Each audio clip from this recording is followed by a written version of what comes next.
Dan untuk saat ini kami tergabung melalui sambungan Zoom dengan pakar hukum dari Universitas Indonesia, ada Kudri Sitompul. Selamat siang, Pak. Selamat siang. Ya, oke. Baik Pak Kudri, kita bahas terkait dengan apa yang tadi disampaikan dalam konferensi pers Pak Kudri. Ada beberapa hal yang menarik. Yang paling pertama yang mungkin di bagian akhir dikatakan oleh Pak Kun tadi ya, sebagai Dir Penyidikan Jampitsus mengatakan bahwa kasus ini bukan kasus pidana biasa karena dananya 10 triliun rupiah, kemudian kerugiannya mencapai 8,32 triliun rupiah. Apa yang bisa Anda lihat dari kasus ini, Pak Kudri? Ya, pasti perkara ini bukan perkara biasa, ini perkara korupsi.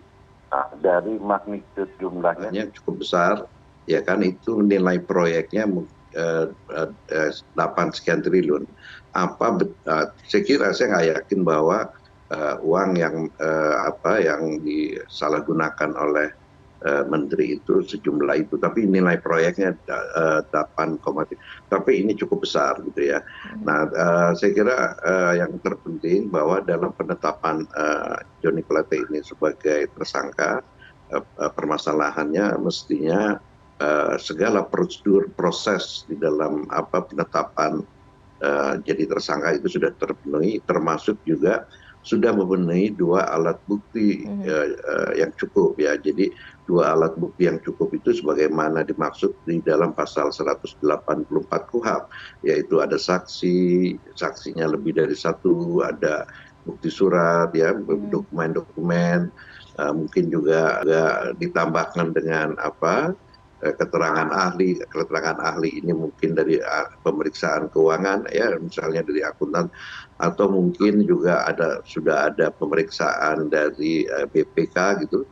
Nah, jadi saya kira itu menurut perkiraan saya itu sudah dipenuhi, karena yang dijadikan tersangka ini adalah menteri. Jadi mungkin Kejaksaan Agung ya tidak akan sembrono atau sembarangan untuk menetapkan Pak Johnny Plate sebagai tersangka. Tetapi ini saya kira juga kita memberikan acungan jempol kepada pihak kejaksaan, yang artinya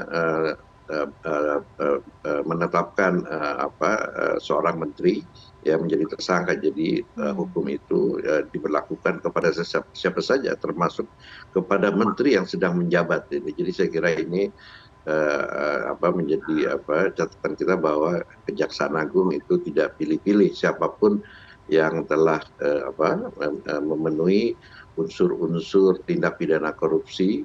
Mungkin ini adalah mungkin bisa juga suap, juga bisa juga ini penyalahgunaan wewenang, atau juga bisa memperkaya diri sendiri. Ini bisa akumulatif. Perkiraan saya nanti tuntutannya ini akan berat gitu ya, karena selain jumlahnya yang ini, dan ini proyek yang sedang dikerjakan itu proyek yang yang diperlukan masyarakat. Kalau nggak salah ini BTS ya. Ya, betul. Ya, jadi ini untuk atau infrastruktur pendukung komunikasi seluler yang sangat dibutuhkan oleh masyarakat. Demikian, Mbak. Iya, baik Pak Kudri. Kemudian kalau tadi Pak Kudri menjelaskan bahwa kemungkinan akan berat juga, tapi yang tadi dijelaskan terkait dengan peran dari Johnny G. Plate ini disebutkan sebagai pengguna anggaran sekaligus menteri. Nah, dari 2 peran tersebut, Pak, kemudian juga ada pasal 2 dan 3 UU Tipikor yang kemudian menjerat Johnny G. Plate. Apa yang bisa ketahui dari hal tersebut? Memang aliran dananya masih terus ditelusuri ya, Pak? Ya, mungkin ini Pak Menteri ini kan sebagai pengguna kuasa, dia bukan kuasa, tapi pengguna anggaran. Dan dia yang bisa menentukan dan mungkin bukan dia menjadi pejabat membuat komitmennya, artinya bukan kontrak atau apakah itu surat perintah kerja atau kontrak atau terhadap pihak ketiga atau kepada vendor, bukan dia, tapi Pak Menteri itu sebagai kuasa pengguna anggaran ya, dia yang menentukan ya. Jadi kemungkinan ada beberapa mungkin prosedurnya itu sudah dipenuhi, jadi tidak ada aturan-aturan yang dilanggar. Tetapi dari segi anggaran mungkin anggarannya itu di markup ya atau ini. Jadi saya kira kalau memang dikenakan pasal 2 dan pasal 3 jadi bukan pasal suap, artinya itu kalau pasal 2 ada aliran dana yang diterima oleh Pak Menteri, ya kan. Tetapi kalau pasal 3 walaupun tidak ada aliran dana, tetapi karena ada penyalahgunaan wewenang ya dari Pak Menteri ya sebagai kuasa pengguna anggaran bisa saja kena gitu. Jadi seperti yang saya katakan tadi, pihak Kejaksaan Agung itu tidak akan sembrono untuk menetapkan Pak Joni Plate selaku menteri untuk menentukan pasal 2 dan ini ancaman hukuman pasal 2 dan pasal 3 ini berat sekali. Ya bisa hukuman hukuman mati seumur hidup dan berat lah ya pasal pasal 2 dan pasal 3 Undang-Undang Korupsi. Oke, ada kemungkinan akan mendapatkan hukuman paling berat, Pak Kudri? Mengingat bahwa Pak Joni G. Plate Menkominfo. Mungkin ya Pak ya ancamannya kalau dituntut itu mungkin tidak sampai hukuman mati atau seumur hidup, paling tidak 20 tahun ya itu saya kira sih paling sedikit tuntutan ya, belum tentu putusan ya. Jadi nanti penuntut umum menurut perkiraan saya akan menuntut lebih dari 15 tahun. Ya itu bisa 20 tahun, 17 tahun. Ya, jadi ini karena pertama yang saya katakan tadi proyek ini adalah jumlahnya besar dan proyek ini ada vital dan ini posisi Pak Joni Plate sebagai menteri yang harus memberikan contoh dan harus menghormati hukum justru sebaliknya ya itu dia melanggar hukum dan jadi saya kira hal-hal yang memberatkan beliau itu gitu ya. Ya, Pak. Intinya cukup banyak hal yang memberatkan beliau ya Pak pada saat tuntutan dan juga putusan nanti.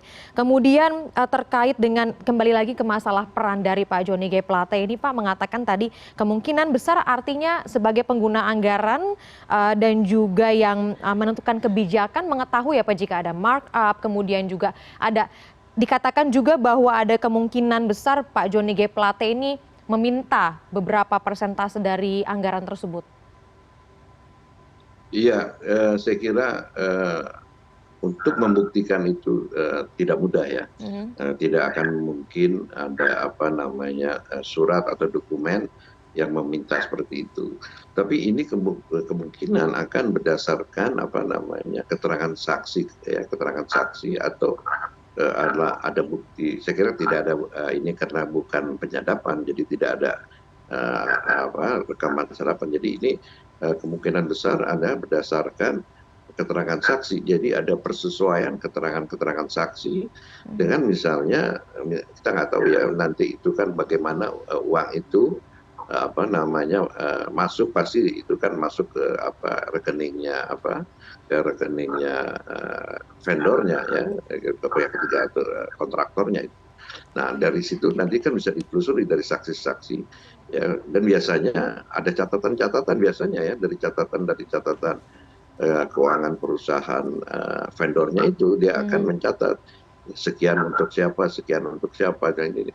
Jadi saya kira untuk membuktikan bahwa ada penyalahgunaan wewenang atau juga mengenai aliran dana itu didukung oleh keterangan saksi dan dokumen saya kira itu ya. Jadi tidak dokumen berarti surat dokumen resmi tapi bisa berupa catatan-catatan keuangan atau itu pembukuan dari perusahaan itu. Nah jadi perannya Pak Joni Plate tentu bukan Pak Joni itu kan bukan panitia pelelangan dan Pak Joni itu bukan pejabat pembuat komitmen, tetapi dia selaku kuasa pengguna anggaran dan sebagai menteri ya kan karena baik pejabat pembuat komitmen maupun panitia pelelangan itu adalah bawahannya dari Pak Menteri. Jadi Pak Menteri itu mungkin tidak langsung menyatakan bahwa harus A, B, C dan memenangkan perusahaan A, B, C itu, tetapi dengan bahasa tubuh, dengan bahasa yang tidak langsung itu menunjukkan bahwa akan menunjukkan untuk menentukan kepada suatu perusahaan atau suatu vendor. Jadi itu saya kira berdasarkan jadi peran dari Pak Joni Plate itu didukung oleh bukti saksi atau bukti dokumen. Jadi ada persesuaian antara keterangan saksi yang satu dengan lain, ada persesuaian dengan keterangan saksi dengan dokumen, demikian Mbak. Oke, baik. Nampaknya ini artinya kemungkinan besar guliran hukum ini akan sangat panjang dan lama, kah Pak Hudri? Karena kita mengingat sudah ada 5 tersangka sebelumnya dan masih ada 6 yang saat ini pun masih diperiksa di Kejagung. Akan seluas apa guliran hukum ini dan siapa-siapa saja yang nantinya bisa kemudian akan diperiksa kembali oleh Kejagung? Iya, tadi saya dengar dari berita itu bahwa bersamaan dengan Pak Joni Plate itu didengar keterangan saksi-saksi lain dari keterangan dari pejabat-pejabat di lingkungan Kominfo. Nah itu saya kira perkara yang lain itu bisa berkasnya dipisahkan. Tetapi apakah ini perkara ini akan lama untuk dilimpahkan? Saya kira ini perkaranya ini tidak lebih dari 3 bulan itu akan dilimpahkan karena ini menyangkut